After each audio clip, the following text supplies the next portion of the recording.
Section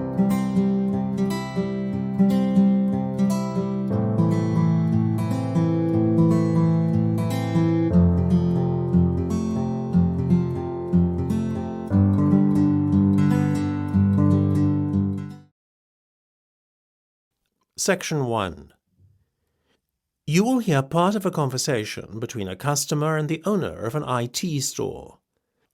First, you have some time to look at questions 1 to 8.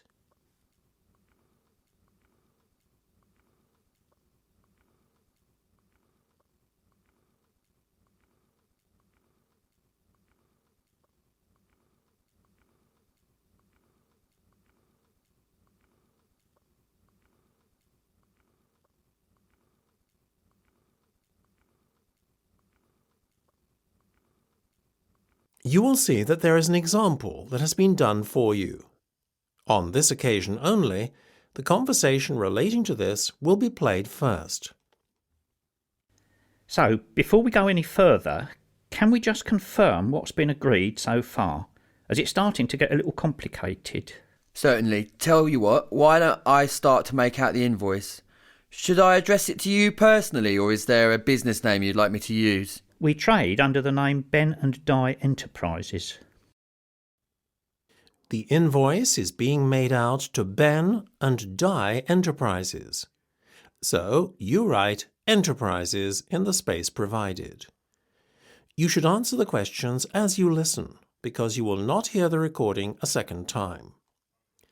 Listen carefully and answer questions 1 to 8. So, before we go any further, can we just confirm what has been agreed so far, as it's starting to get a little complicated? Certainly. Tell you what, why don't I start to make out the invoice? Should I address it to you personally, or is there a business name you'd like me to use? We trade under the name Ben and Di Enterprises. Okay.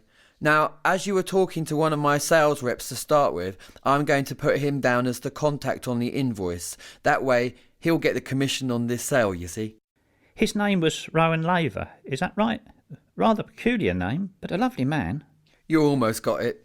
It's Rome, as in the city, and Laver, Laver. Your order number is 6589B521. You're paying in full, is that right? Yes. Okay. Today's the 4th of April, so we'll put a due date of the 10th on there. Now, do you remember your order details? Yes. First there was the filing cabinets. Of course, for a rate of £15 each. Didn't you order print paper as well? Yes, we're taking 20 glossy photo paper bundles. What's the unit price again? It works out at £20 per bundle and £400 in total. And Rome said we could do a deal on the software packages, isn't that right? Yes.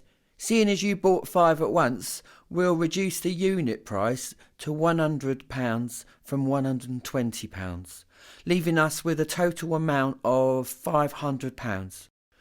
I needn't remind you that there is an additional fixed charge totalling £40 specifically for the software installation. Of course.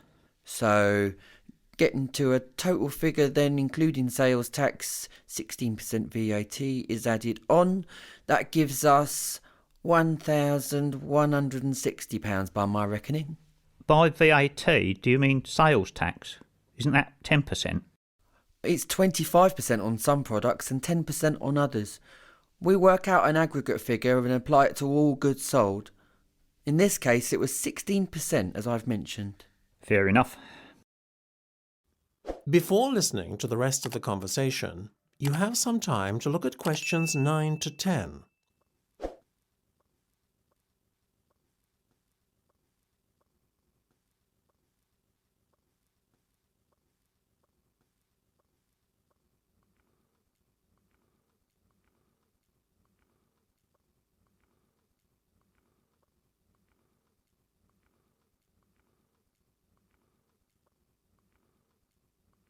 Now listen and answer questions 9 to 10.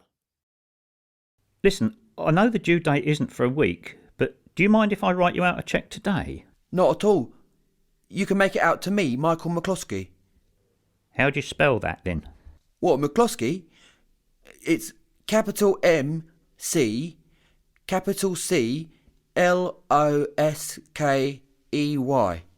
Got it. And how much should I make it out for in total? £1,500, please. £1,500?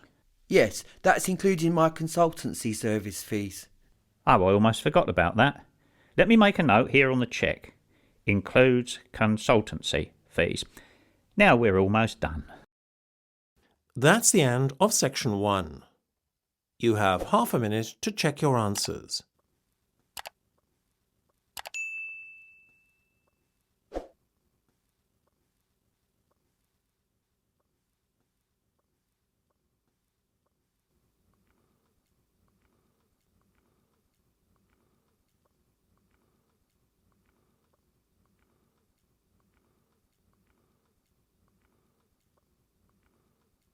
Now turn to section 2.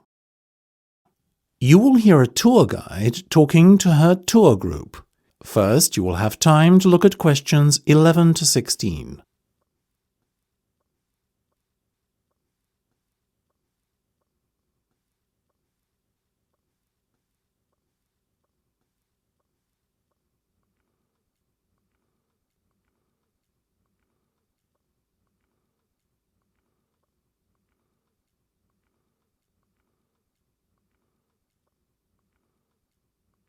Now listen carefully and answer questions 11 to 16.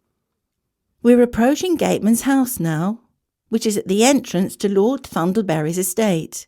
The tour shall begin shortly, so I want to draw your attention to a few things on the map and remind everyone of the itinerary.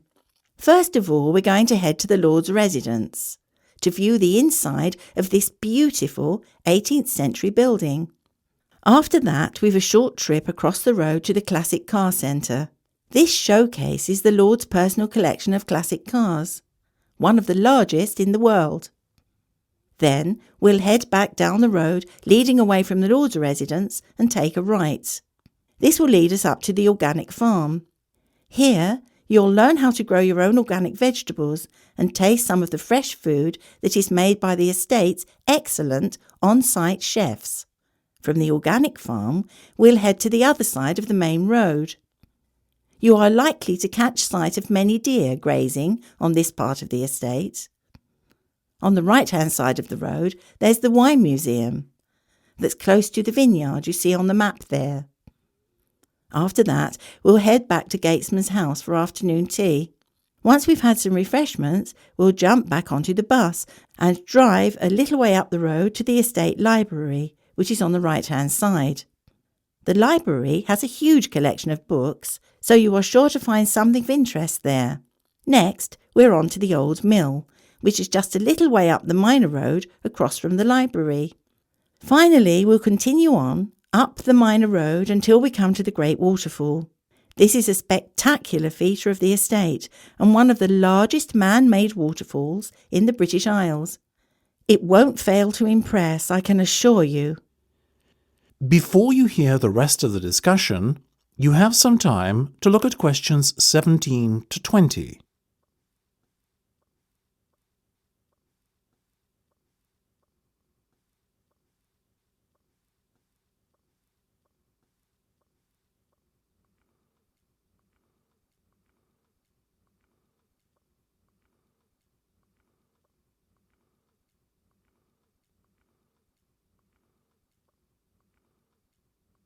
Now listen and answer questions 17 to 20.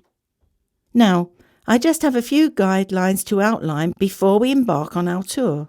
First of all, please bear in mind that this is the private residence of the Lord, and it is a privilege to be shown around the estate. The estate is only open for pre-arranged visits.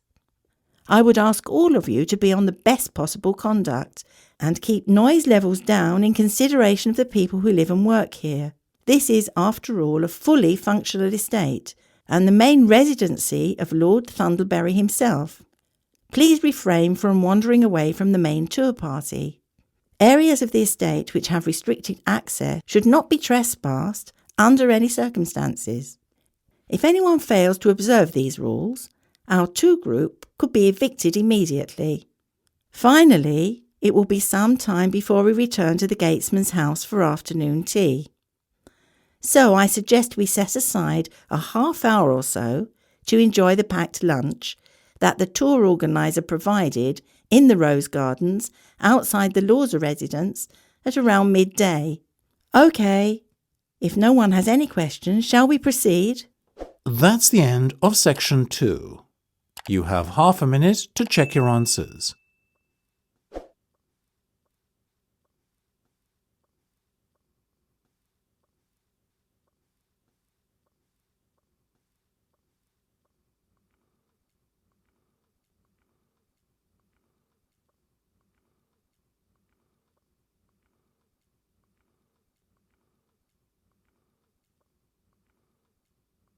Now turn to section 3.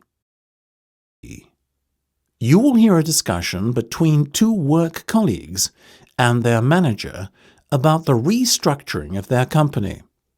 First, you have some time to look at questions 21 to 25.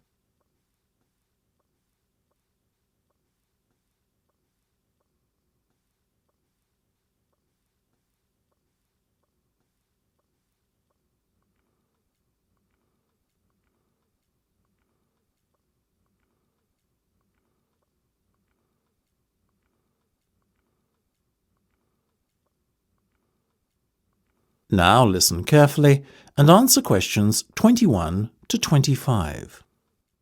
Come in, both of you. I believe you wanted to talk to me about something, is that right? Yes. Basically, all the staff are concerned about what the restructuring of the company is going to mean for them. None more so than myself and Nam, as we are the newest members. As I said to all staff at the meeting last week, there's no cause for concern. There will be no compulsory redundancies. All redundancies will be on a voluntary basis. Yes, we understand that, but to tell the truth, we just want a little reassurance that our jobs are safe. Look, Anne and Penny, the company isn't going to be short-sighted and let its bright young minds go. Besides, we've already met our target for the number of voluntary redundancies we want to secure. In fact, there's a waiting list. You know as well as I do that the age profile of staff at this company needs to come down. A lot of our employees are close to retirement age and are just going through the motions until they can take their pensions. That's why we decided on this redundancy initiative. We want to encourage those that would be happy to leave to do so and employ younger, more motivated staff. I guess that makes us feel a little better, but we're also worried about the upcoming salary review. What will it mean for us? Given the fact that the company's motivation for this restructuring initiative is not to cut costs, again, you needn't be worried that there will be a negative effect on your salaries. We are running a very profitable business and we will reward our top performers in the upcoming review. Both of you fall into that category, so you can expect a healthy bonus and salary increase. Simple as that. That's good to know. Another thing on our minds was the fact that with all these voluntary redundancies happening in the next few months, there will be a lot of positions opening up higher in the company. What we were wondering is, will the recruitment drive be an internal or an external one? Obviously, we will recruit internally where possible. That has always been company policy. So, if you're asking me will there be opportunities to gain a promotion in the near future, then the answer is very definitely yes. The type of candidate we would be looking for has a proven track record and is performance-driven.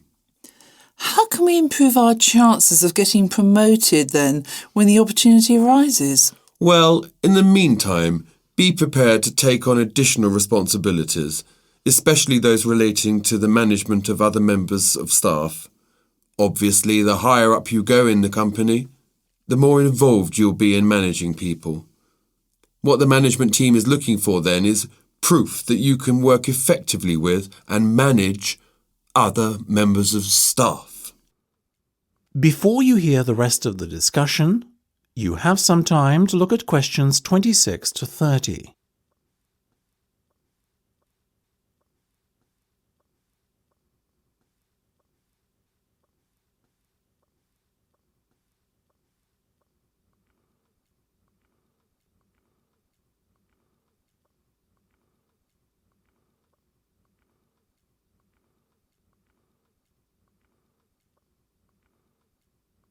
Now listen and answer questions 26 to 30.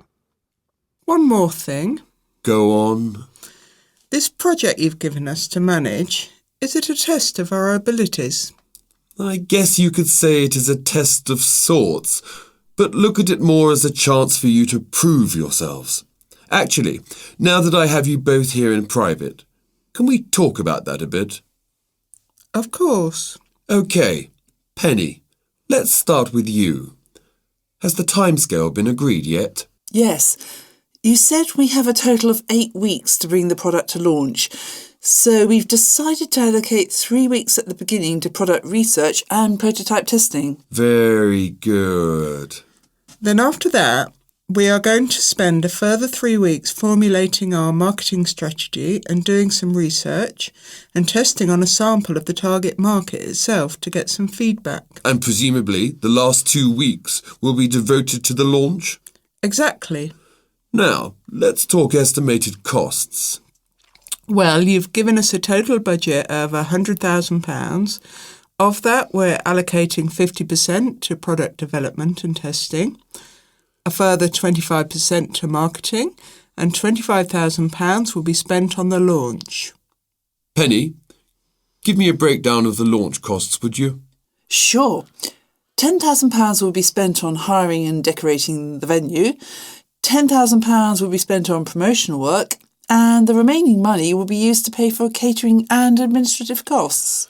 I'm very happy with that, to be honest. As I said, you guys should stop worrying. You're doing a fantastic job, so keep it up. That's the end of section 3. You have half a minute to check your answers.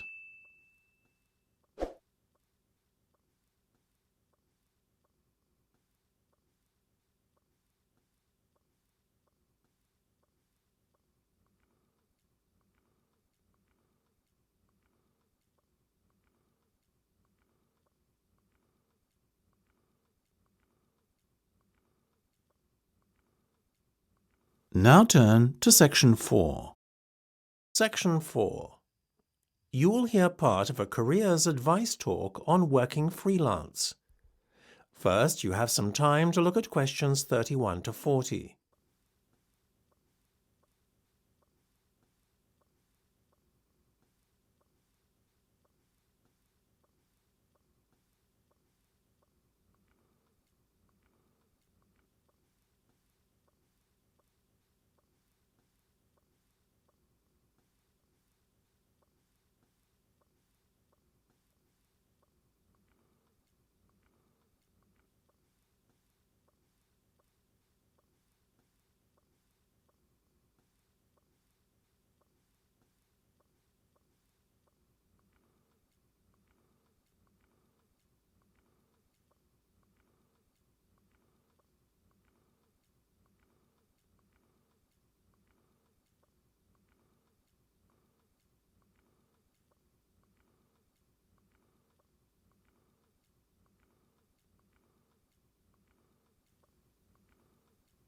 Now listen carefully and answer questions 31 to 40.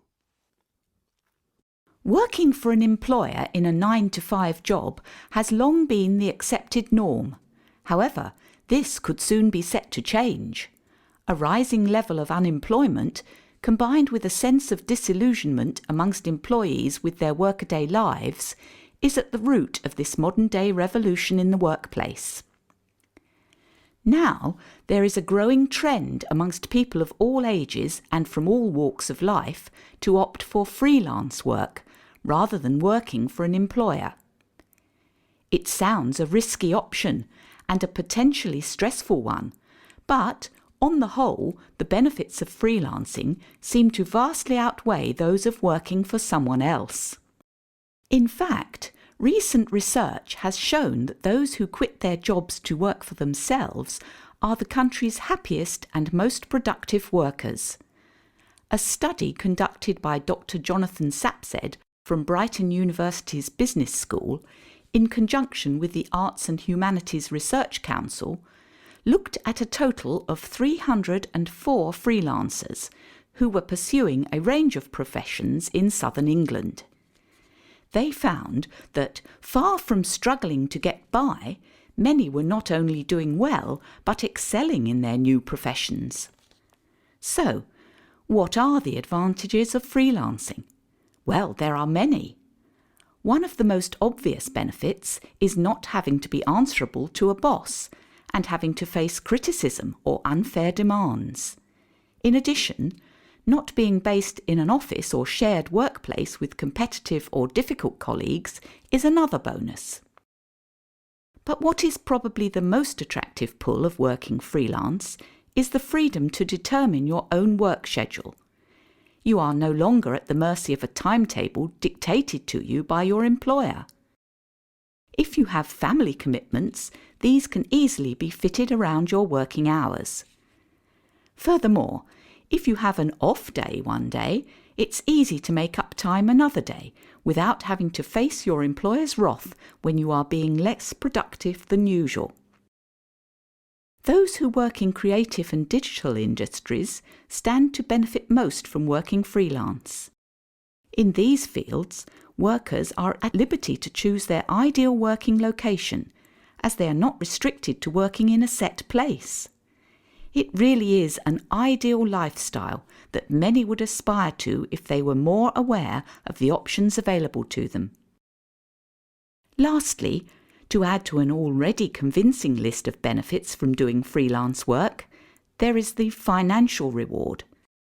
Freelancers typically work a 38-hour week and earn a median wage of £43,000, well above the national average of £25,000, and are happier than other workers. It seems that people are now catching on to the myriad benefits that come with working as a freelancer.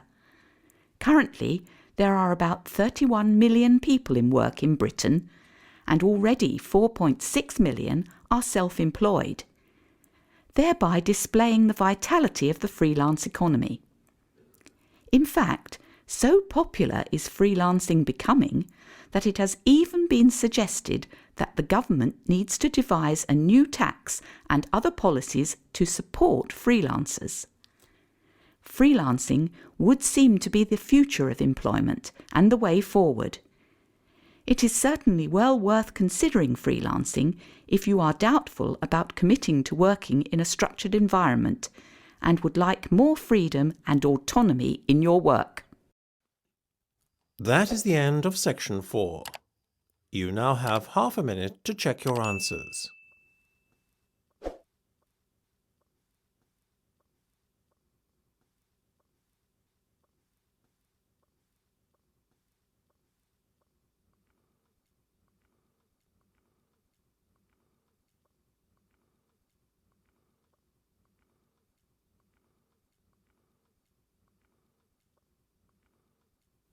That is the end of the listening test.